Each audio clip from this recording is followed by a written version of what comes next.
हिजाब पहनना है, अपने घर में पहनिए, अपने शौहर के आगे पहनिए, अपने ससुर के आगे पहनिए, मगर जहाँ पे आप स्कूल में कहीं जा रहे हो तो स्कूल की यूनिफॉर्म ही सबसे बेस्ट है। हिजाब को बिल्कुल बैन करना चाहिए। स्कूल के अंदर तो बिल्कुल हिजाब होना ही नहीं चाहिए, कॉलेज के अंदर भी नहीं होना चाहिए। ये बीजेपी अपना एजेंडा सब पे थोपना चाहती है। प्रथा सी बना दी है कि कोई भी छोटा सा इशू है इसको फैलाना है। मुस्लिमों में महिलाओं का कोई सम्मान नहीं है, जो सबसे बड़ी बात है, उनमें महिलाओं के लिए सम्मान नहीं है, इसलिए वो पीछे रह जाती है, अशिक्षित रह जाती है। हिजाब पहने हुए वो अब स्कूल में आ रही हैं तो यानी कि उनके दिमाग में पढ़ने की जगह धार्मिक कट्टरपंथ भरा हुआ है, वो जानबूझ के आ रही हैं। कोई अपने धर्म का वर्ती वो कर रहा है तो हमें इससे क्या दिक्कत है? हमें कोई दिक्कत नहीं है सर इस चीज़ से। हिजाब पहनना कोई ज़रूरी नहीं है, आप स्कूल में जा रहे हैं स्कूल की ड्रेस पहनिए। ऐसे तो अगर हम अपनी धर्म संस्कृति के आधार पर आएंगे तो हम भी भगवा पहन सकते हैं, मगर नहीं। कोई भी स्कूल में हिजाब पहन के आ जाएगा, फिर जब कोई पहचानेगा ही नहीं, किसी को ना चपरासी पहचानेगा ना गार्ड पहचानेगा, हिजाब पहना और स्कूल में चले। मजहब नहीं सिखाता आपस में बैर रखना। नमस्कार, आदाब, सत श्री अकाल। मैं सुमित गौड़ स्वागत करता हूं आपका द लेटर की नई पेशकश में। आज का विषय कुछ ऐसा है जिसकी शुरुआत भले ही कर्नाटक से हुई हो, पर धीरे धीरे बाकी राज्यों में भी अपने पैर पसार चुका है। जी हाँ, क्या शैक्षिक प्रतिष्ठानों में छात्राओं को हिजाब पहनने की अनुमति दी जानी चाहिए? बाकी लोगों का इस पर क्या कहना है, आइए जानते हैं। जैसा कि आप जानते हैं कि लड़कियों के लिबास पर हमेशा से उंगलियां उठती आई हैं और अब एक हिजाब का मुद्दा चर्चा का विषय बना हुआ है। हाँ भाई। तो आप इसे किस ढंग से देखते हैं? भाई मैं तो इसे सिर्फ एक पॉलिटिकल एजेंडा के रूप में देखता हूँ यार। हम इसका विरोध करते हैं और धार्मिक पोशाक स्कूलों में बिल्कुल बैन होनी चाहिए, चाहे वो मुसलमानों की हो चाहे वो हिंदुओं की हो। कॉलेज वगैरह में तो बुर्का ठीक नहीं है। इक्वालिटी पे बहुत बड़ा सवाल आ रहा है इस पे। स्कूल की ड्रेस पहन रहे क्या दिक्कत है? धर्म संस्कृति के आधार पर अगर आप जा रहे हो तो उसमें देश बटेगा। मुस्लिम तुष्टिकरण की राजनीति हो रही है, हिजाब पहनना कोई ज़रूरी नहीं। और ये भारत देश है, यहाँ पे तो वैसे ही महिलाएं सुरक्षित है, सरकार महिलाओं के लिए बहुत कुछ कर रही है। सर ऐसा हमारा देश है, लोकतांत्रिक देश है, इसमें सबको अपना ड्रेस कोड चुनने की आज़ादी है। चाहे कोई हिजाब में रहे, कोई भगवा वस्त्र में रहे, किसी में भी रहे, सबको अपनी आज़ादी है। यूनिफॉर्म तो होनी चाहिए सबकी, सब यूनिफॉर्म से तभी तो पता लगेगा आदमी क्या है कैसे। अगर कोई बिना यूनिफॉर्म के तो कोई कैसे भी कपड़े पहन के कहीं भी चल देगा। बाकी तो उनका धर्म है, अगर वो जिस तरीके से जीना चाहते हैं, जिस तरीके से पहनना चाहते हैं वो पहने। आपको क्या लगता है कि हिजाब पहने लड़कियों को एजुकेशनल इंस्टीट्यूट्स में एंट्री देनी चाहिए? भाई स्कूल तो ऐसा है कि यहाँ सबके लिए सेम यूनिफॉर्म होनी चाहिए। इसके जो आधार पर डिस्क्रिमिनेशन होगा तो इससे हमारे देश में काफ़ी असर पड़ेगा। इनको अलाउड नहीं करा जाना चाहिए। स्कूल एक ऐसी जगह है जहाँ पर इसलिए यूनिफॉर्म रखी जाती है कि सब एक जैसे दिखें। नहीं, यूनिफॉर्म होनी चाहिए स्कूल की। हिजाब की कोई मतलब नहीं, यूनिफॉर्म होनी चाहिए वो सबके लिए। कल के दिन हमारी बहन बेटी है, पायलट बनती है, आर्मी में जाती है, तो यूनिफॉर्म तो ज़रूरी। कोई अपने वो नकाब पहन के थोड़ी ना जा सकती है। मेरे हिसाब से तो स्कूल कॉलेज में तो ये ज़रूरी नहीं है। ना नहीं। तो आपको क्यों लगता है? इक्वालिटी देनी चाहिए ना। सर ये आपकी स्वेच्छा पे, आप पहनना चाहते हो तो पहन सकते हो, हमें कोई इससे वो नहीं है। सर हमें शिक्षा पे बात होनी चाहिए, स्वास्थ्य पे बात होनी चाहिए हमारे देश में। हिजाब से हमें क्या दिक्कत है? यूनिफॉर्म में एक सबसे अच्छा ज़रिया है इक्वालिटी बच्चों के ऊपर दिखाने का। हिजाब कोई मायने नहीं रखता अभी। इस तरीके के जो मुद्दे उछल कर आते हैं चुनाव के दौरान, तो आपको क्या लगता है कि पॉलिटिकल पार्टीज़ इन्हें जानबूझकर सामने लाती हैं ताकि वो इसका फ़ायदा उठा सकें?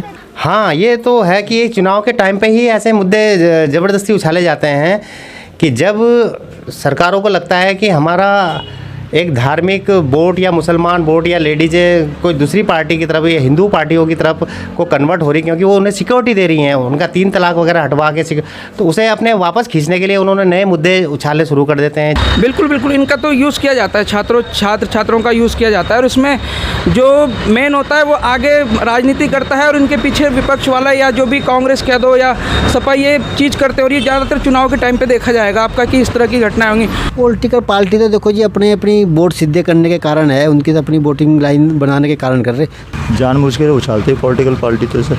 तो पॉलिटिकल इन्फ्लुएंसेस पे कितना ज़्यादा होता होगा ऐसे मैटर्स पे? कितना होता होगा? ये हमारे देश को बांटने का काम किया जा रहा है कि राजनीति अपनी राजनीति करके चला जाता है और ये अपने बढ़ जाते हैं। ये सब पॉलिटिकल पार्टी अपने हिसाब से चलती है सर। जैसे अपना कर्नाटक में बीजेपी गवर्नमेंट है तो बीजेपी इस टाइम वहाँ पे शिक्षा और स्वास्थ्य में एकदम जीरो है। तो इसको एक पॉलिटिकल इशू, यूपी का चुनाव, वो 5 राज्यों में जो हमारे चुनाव हो रहे हैं उसको देखते हुए ये बीजेपी अपना एजेंडा सब पे थोपना चाहती है। एक तरफ से वही है, अपनी गेम खेलने के लिए हर कोई कर रहा है सब कुछ। मेरे हिसाब से तो भाई ये पॉलिटिकल एजेंडा ही है। इसे पॉलिटिकल पार्टीज अपने मोटो के लिए कर रही हैं ताकि उनको बूस्ट मिले।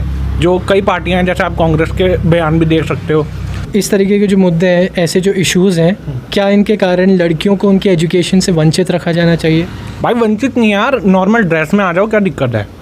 शिक्षा से वंचित तो नहीं करना चाहिए, वो तो गलत बात है, लेकिन यूनिफॉर्म का बहुत ज़रूरी होना बहुत आवश्यक है। लड़कियों को तो एजुकेशन अब तो कहाँ, अब ये ज़माना तो बहुत अलग है, अब हर कोई एजुकेशन कर रहा है। हिजाब पहने हुए वो अब स्कूल में आ रही हैं, तो यानी कि उनके दिमाग में पढ़ने की जगह धार्मिक कट्टरपंथ भरा हुआ है। वो जानबूझ के आ रही हैं, वो पढ़ाई में ध्यान न दे के वो अपने धार्मिक गतिविधियों में और अपने राजनीतिक गतिविधियों में ध्यान देना शुरू कर देती हैं। वो कि किसे बरगलाना है, किसे नहीं बरगलाना है, वो एक टारगेट रहती हैं। वो जो टारगेट वाली लड़कियां केवल वही विरोध करती हैं, उनके साथ साथ फिर भेड़ चाल चलती है, सारे के सारे उनके पीछे हो लेते हैं। ये कर्नाटक में हुआ था, इससे भाई पूरे देश में असर पड़ गया। पहले तक जो यूपी में बंदे आते थे, काफ़ी हमारे मुस्लिम सिस्टर थी जो स्कूल में आती थी, वो पहले से थोड़ी ना हिजाब में आती थी, तो अब इन्होंने एक ड्रामा ही बना दिया भाई चीज़ का। क्योंकि धार्मिक धर्म के जो गुरु बने हुए रहते हैं, उनका विरोध करने की हिम्मत किसी में होती नहीं है। बिल्कुल देखा जाए तो हमारे जो भारत में हर तरह के धर्म के लोग हैं, जिसमें मुस्लिम भी हैं, धर्म में सिख भी हैं, ईसाई भी हैं, सब हैं। तो इसमें मुस्लिम जो छात्र हैं वो शायद पीछे रह जाती छात्र हैं, क्योंकि उन्हें हिजाब पहन कर जाना है या मदरसों में जाना है, इसलिए वो पीछे रह जाती है। बाकी धर्म में आप देखें तो सब शिक्षित समाज है। इस टाइम आप महिलाओं को देखिए, हर जगह पे एयरफोर्स में है, आर्मी तक में जा रही है और डॉक्टर बन रही है, हर चीज़ है।